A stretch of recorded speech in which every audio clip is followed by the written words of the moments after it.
With your kind permission, I want to read a small incident affecting my old colleagues, inmates in Sungai Buloh prison. In the last few days, I've embarked on this fast to protest the treatment of prisoners under this so-called terrorism law, SOSMA. Let me emphasize in front of the Deputy Prime Minister that I do not condone violence, terrorism, or compromise with any criminal act. We should be tough and firm. But we must respect due process. And from what I know, I observe, in Sungai Buloh, the new law, SOSMA, is far worse in terms of treating prisoners than the Internal Security Act. So please bear with me. Tough against terrorist acts, yes. But we must immediately take remedial action. Those who are protesting, those prisoners now under SOSMA who are protesting, must be given adequate safeguards of their rights as prisoners. Thank you to the legal team. Thank you to Mark, because you are not just talking about Anwar. But what Anwar has learned in these years of trials and tribulations and in and out of prison, almost 11 years in totality, is that I'm not ever going to compromise when it comes to the issue of freedom and justice. So please excuse me for bringing this small episode, because I think this is the right occasion. Because what is selective prosecution or travesty of justice if it is meant for one man, Anwar? I said Anwar is fortunate. We can talk about the tragedy of the trials, but still he is fortunate.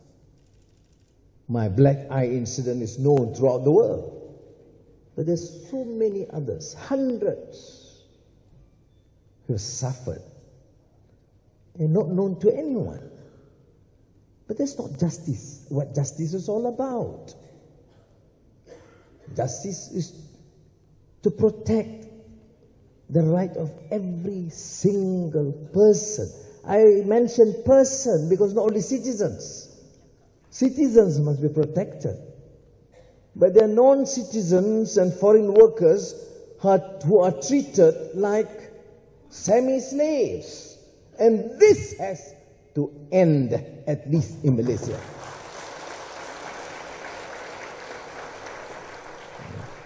So, ladies and gentlemen, thank you again.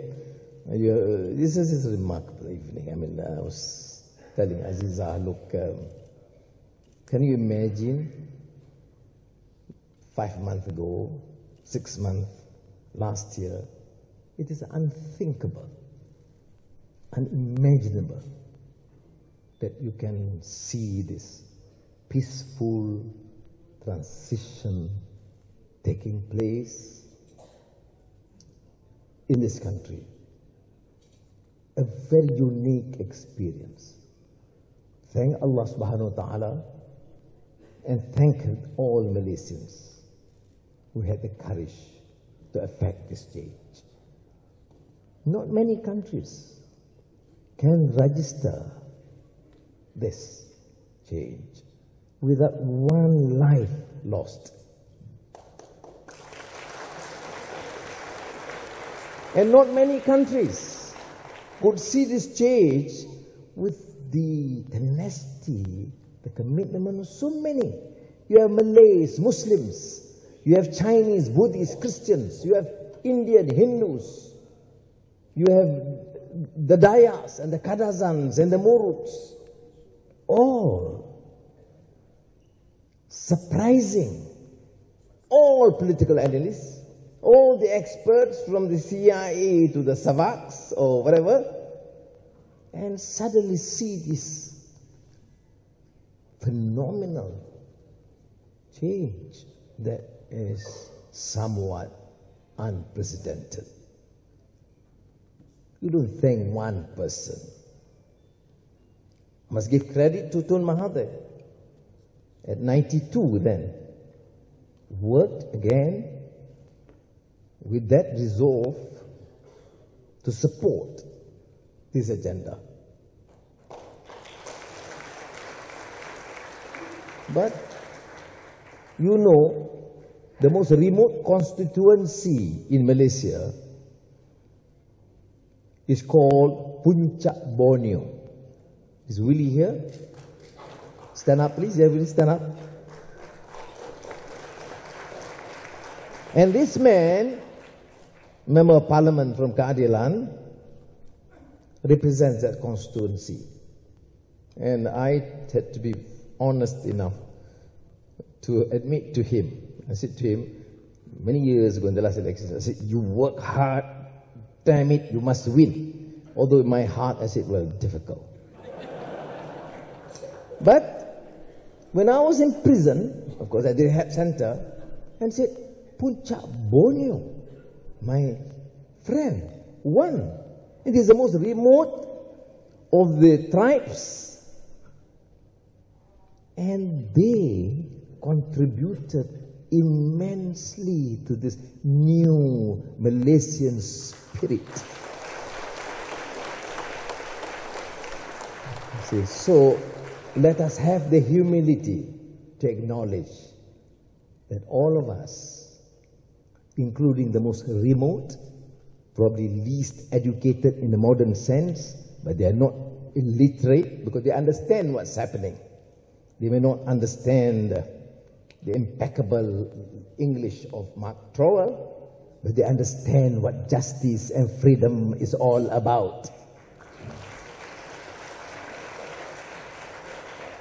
And that gives me that sense of conviction and courage.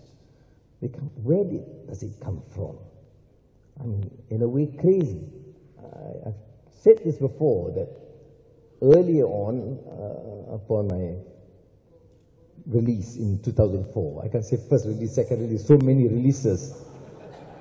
I, Aziza, and the children were invited by Mandela to see him as his guest in Johannesburg. And Mandela was a bit too sentimental. He was a bit sad because he said he was president. He could not influence the leadership to secure release for me.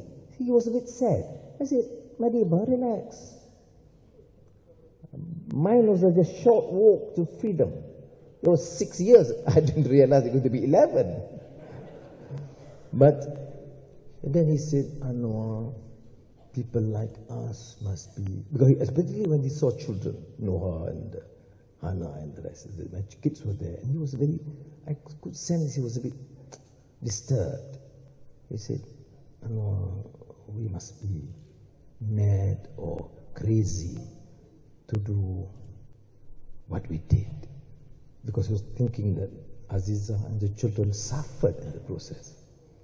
There's the problem with me, people are less sympathetic with me than the Deputy Prime Minister. They didn't realize that whenever I come in, the arrival of the Right Honourable Deputy Prime Minister, one Aziza Ismail, accompanied by the spouse. Aziza retort immediately, my dear, I had endured this for the last 20 years. And why are you complaining? I said, I'm not complaining, I'm just stating a fact. But anyway, my response to Madiba was this. I said, Madiba, I am absolutely certain that we are not mad. But certainly, in many ways, we are crazy. Thank you very much. It is a great evening. Assalamu alaikum.